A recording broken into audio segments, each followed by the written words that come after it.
Well, all of these men were different, but they shared this in common.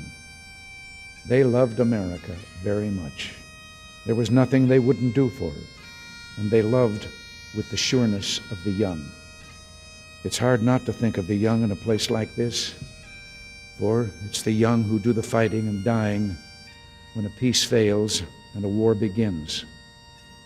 All we can ever do for our heroes is remember them and remember what they did, that there is a special sadness that accompanies the death of a serviceman, for we're never quite good enough to them.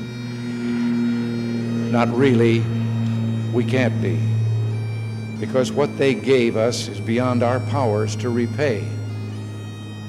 And so when a serviceman dies, it's a tear in the fabric, a break in the whole, and all we can do is remember.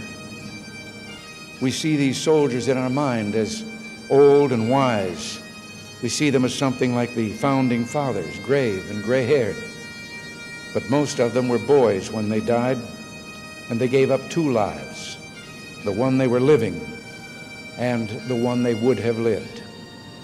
When they died, they gave up their chance to be husbands and fathers and grandfathers. They gave up their chance to be revered old men. They gave up everything for our country, for us. And all we can do is remember.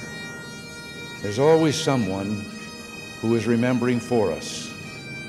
No matter what time of year it is or what time of day, there are always people who come to this cemetery, leave a flag or a flower or a little rock on a headstone.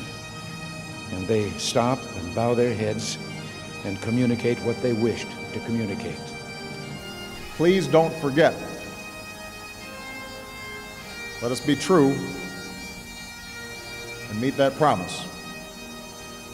Let it be our task, every single one of us, to honor the strength and the resolve and the love these brave Americans felt for each other and for our country. Let us never forget to always remember and to be worthy of the sacrifice they make in our name. May God bless the fallen and all those who serve, and may God continue to bless the United States of America.